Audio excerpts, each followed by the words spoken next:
Hello everyone and welcome to the final recap video of the Intel Extreme Masters Season 1. So we're finished with the entire tournament and therefore this will be the last video of this format. And in this one I'm just going to quickly sum up the tournament again for you guys and at the end, talk about potential future plans and ask you for your opinion on how to proceed now. So getting to the recap of the tournament. First, we had a total of 81 best of threes and 4 best of fives in this tournament, of which I was able to provide all the games except for 13 maps in total, which I wasn't able to provide because mostly the replays weren't available anymore. And we started with the group stage with the, at least according to the qualifiers, top 24 European Warcraft 3 players of the time, each facing off in groups of 6 players, with 4 Nightdev players ending up on top of their groups, which were Nightwolf, Creo, DD8 and Lily C, with Creo being the only player in the entire tournament who was able to go through the group stage without a single best of 3 lost.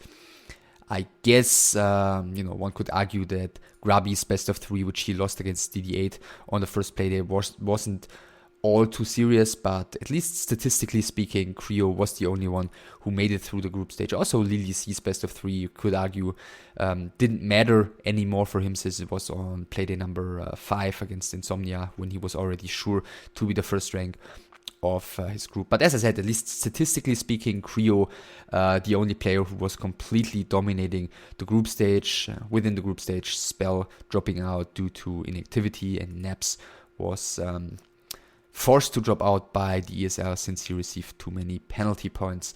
So except for the first, the 4 players ranked on the first places of their groups, of course, we had to get another 4 players for the finals, and those were determined by each second player of a group facing off against a third player of a different group, which were the playoff best of fives, Deadman taking out Ciara, Todd taking out Mew, Hot taking out Grubby, and Fire taking out Insomnia. I guess the only best of 5 which was really clear was the one between Ciara and Deadman. Even Mew losing 3-0 against Todd on 3 pretty exciting maps wasn't really nearly as clear as the result might lead you to believe. And then, because Nightwolf got sick, unfortunately, maybe fortunately from some people's point of view, because at this point there were 6 Night Elves out of the 8 players in the final, so Nightwolf couldn't participate, therefore one more player had to be determined to replace him in the finals, and therefore the successor games were taking place, which included the 4 losers of these playoff best of 5s, which were Ciara, Mew, Insomnia and Grubby, who were facing off against each other in a round robin.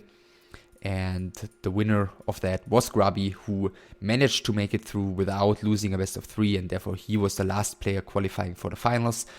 And this also looks rather clear, but at the end it was also just one map deciding between him and Mew. If Mew had won the final best of 3 with 2-1 instead of losing it with 2-1, then he would have been the player going to the finals instead of Grubby. But as it went down, it was Grubby who went to the finals, which you can see here started with the group stage, the Nightdev Mirror group, which I guess everyone was extremely excited about. Creo continued dominating, still didn't lose a best of 3 in this group, didn't even lose a single map.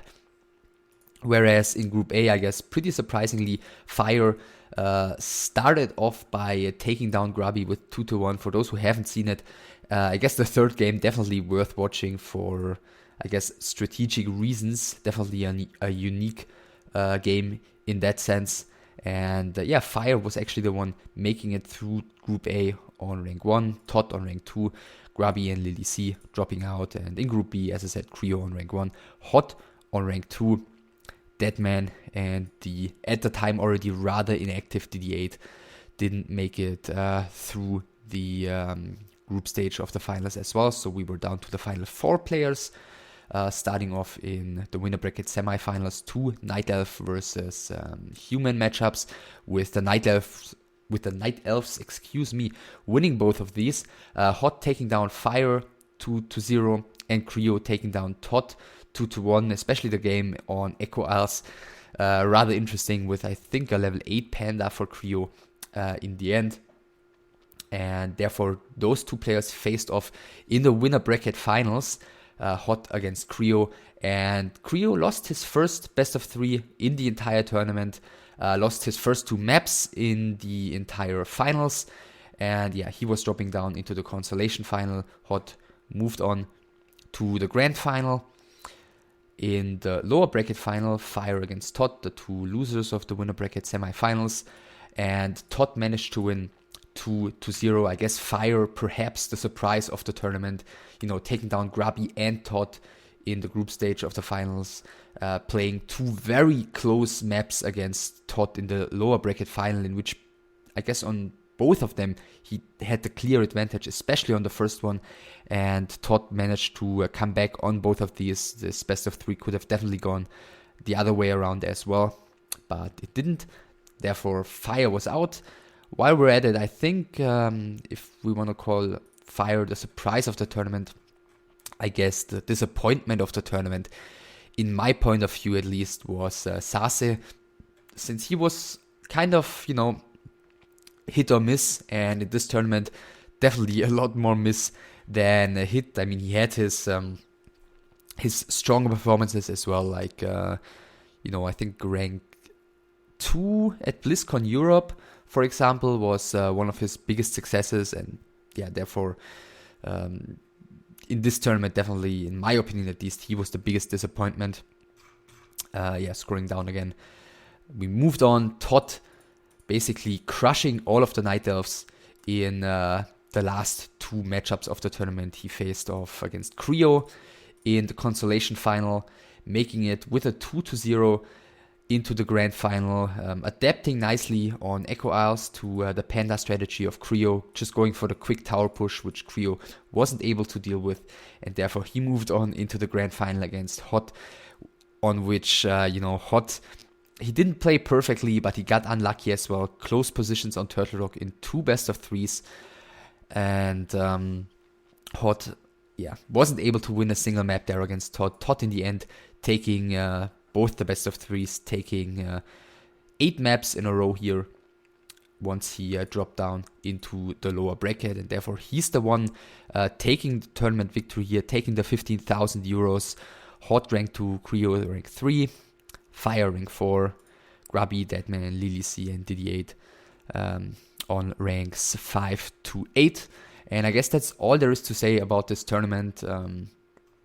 Leave your thoughts, leave your impressions of the tournament, and tell me if you enjoyed it, because in my opinion, the natural way to proceed right now would be to go ahead and cast the second season of the Intel Extreme Masters next, which is basically more or less the same format, except for a little tweak.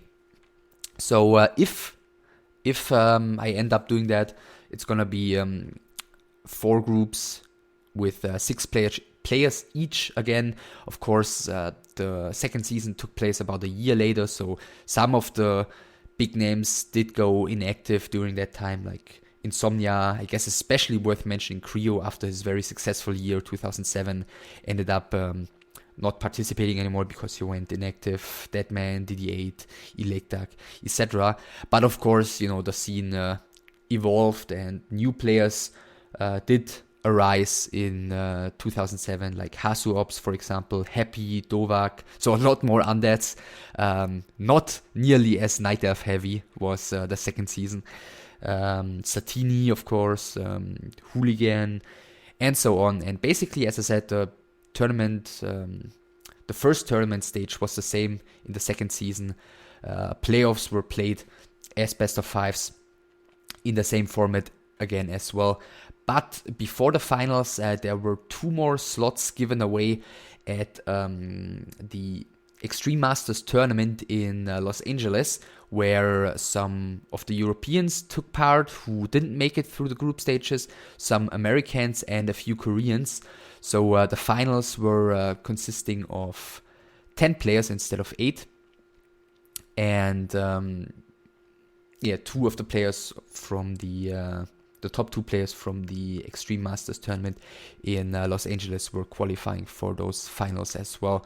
So yeah, that would be my suggestion.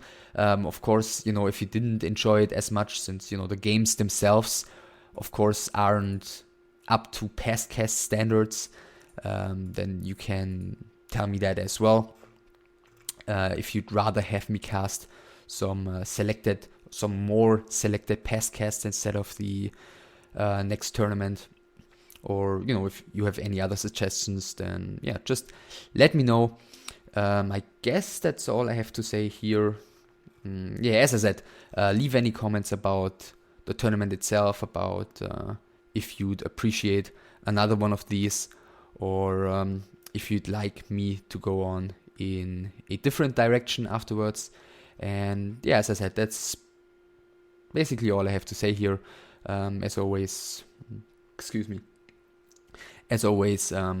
leave comments, subscribe if you haven't done so yet, give a thumbs up, and I'll see you soon. Bye.